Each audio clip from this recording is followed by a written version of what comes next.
There was no doubt in anyone's mind that Ramesh would pass this year's law examination.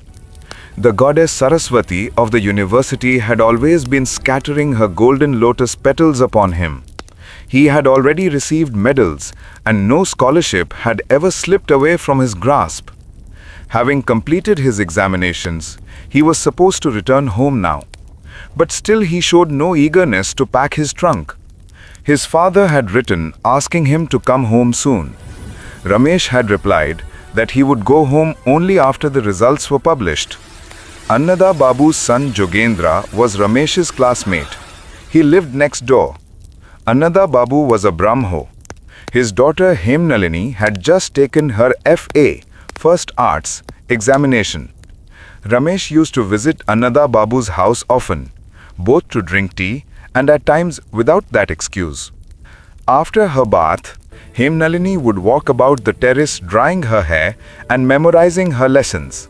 Ramesh too would sit at that time on his own lonely rooftop, on one side of the attic with a book in hand. The place was favorable for study indeed. Yet on a little reflection, it was easy to see that distractions were also plentiful. So far no marriage proposal had come from either side. From Annada Babu's side, there was even a small reason for not bringing one forward. One of his sons had gone to England to become a barrister, and Annada Babu secretly had hopes regarding him. That day a serious discussion arose at the tea table. Akshay, who hadn't passed many exams, nevertheless possessed as strong a thirst for tea and for other enjoyments as those who had. Hence he too could often be found at Hemnalini's tea table. It was he who started the argument that a man's intellect is like a hatchet. Even if not well sharpened, its sheer weight lets it do great work. Whereas a woman's intellect is like a penknife. However sharp you make it, it is fit for no large task. Hemnalini was ready to ignore Akshay's pretentiousness in silence. But when her brother Jogendra joined in, reasoning against women's intellect, Ramesh could no longer restrain himself. He grew excited and began to sing the praises of womankind with great enthusiasm. Thus, in his fervent devotion to women, Ramesh drank 2 extra cups of tea that day, when suddenly the servant handed him a letter. On the outside was written his name in his father's handwriting. Reading the letter, Ramesh abruptly broke off the argument and rose hastily. Everyone asked, "What's the matter?" Ramesh replied, "Father has come from the country." Hemnalini said to Jogendra, "Brother, why don't you invite Ramesh Babu's father here? Everything's ready for tea." Ramesh quickly said, No, not today, I must go." Akshay, secretly pleased, thought to himself, perhaps he'd feel uncomfortable eating here. Ramesh's father, Brojmohan Babu, said to him, "You must leave for home tomorrow morning's train." Ramesh scratched his head and asked, "Is there any special reason?" Brojmohan said, "Nothing very serious." "Then why such urgency?" Ramesh kept looking at his father's face for an answer, but Brojmohan did not feel it necessary to explain. When that evening, Brojmohan went out to visit his friends in Calcutta, Ramesh sat down to write him a letter. He wrote as far as, "At your reverend lotus feet," and then could not go further. But Ramesh thought to himself that it would not be right to hide from father the truth that had bound me unknowingly to him, Nalini. He wrote many letters in many ways and tore them all up. After dinner, Brojmohan slept peacefully.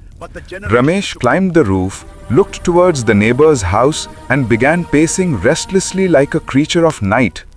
At 9 o'clock, Akshay left Annada Babu's house. At 9:30, the front door was closed.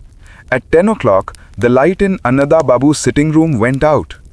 After 10:30, deep slumber spread through the rooms of that house. Next morning, Ramesh had to depart for the early train. Under Brojmohan's watchful eye, there was no chance of missing it. When he reached home, Ramesh learned that his bride and wedding date had already been fixed. His father's childhood friend Ishan had helped Brojmohan greatly back when his fortunes were low. When Ishan died untimely, it was found that he had left no savings, only debts. His widow, with a small daughter, sank into poverty. Now that daughter was of marriageable age, and Brojmohan had arranged Ramesh's marriage with her. Some of Ramesh's well-wishers objected, saying they had heard the girl was not good-looking. Brojmohan replied, "I don't care for such talk.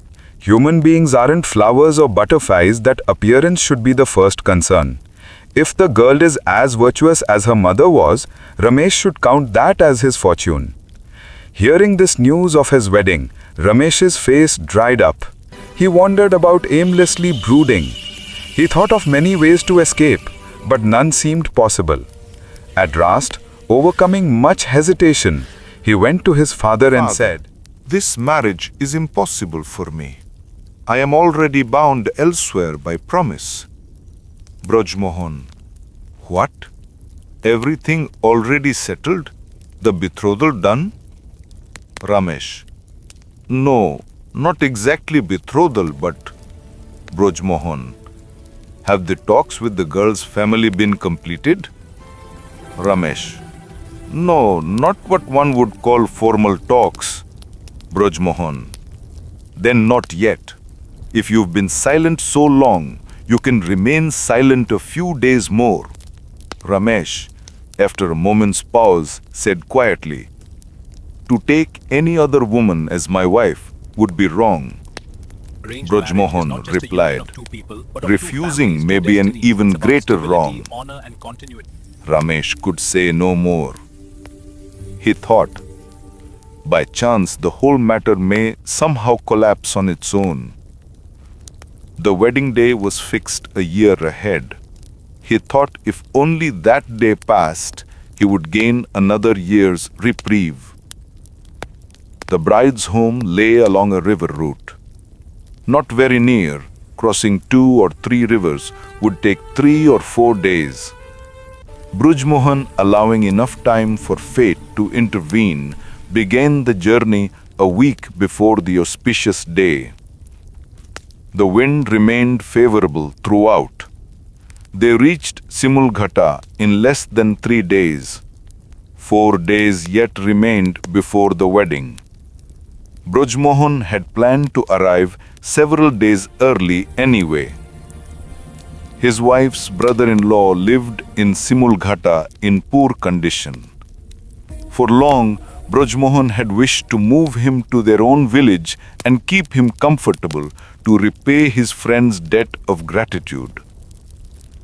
Since there was no close family tie, he had not earlier felt it proper to make the proposal.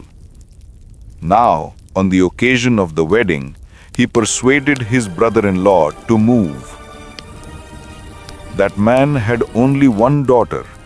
She would live with Brojmohan and his family, taking the place of a mother to her motherless brother-in-law's child, so there was no objection.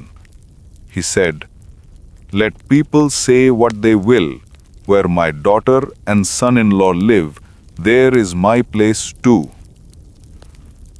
A few days before the wedding, Brojmohan began arranging to bring his brother-in-law's household to his own.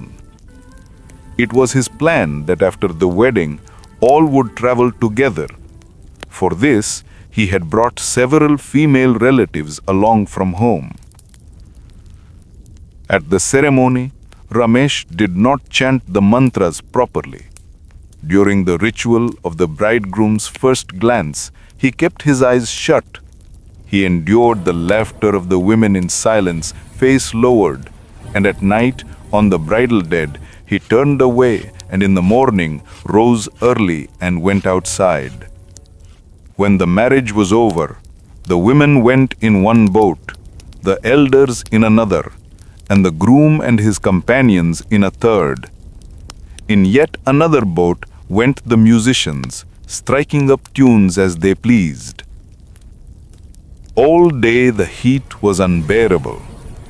No clouds in the sky, yet a pale haze veiled the horizon. The rows of trees on the riverbank were dusty and dull. The leaves did not stir. The boatmen were drenched in sweat. Before darkness deepened, the boatmen said, "Master, let us tie the boat here. There is no space ahead for anchoring." Brojmohan, unwilling to delay, said, "No, not here. Tonight's is the first moonlit night. We'll reach Baluhata and stop there. You'll get a good tip." The boats moved on, leaving the village behind. On one side stretched the barren sandbank, on the other the high eroded bank. Through the mist rose the moon, but it looked pale and clouded, like the eye of a drunkard. Just then, though the sky was clear, a rumbling sound arose from nowhere. Looking back toward the horizon, they saw a vast invisible whirlwind rushing toward them, hurling broken branches, straw, and dust high into the air. "Hold fast! Steady! Alas! Alas!" they cried. And in the next instant, no one could say what happened. A furious cyclone, taking but a single path, swept through and scattered everything. No one ever found out what became of the boats.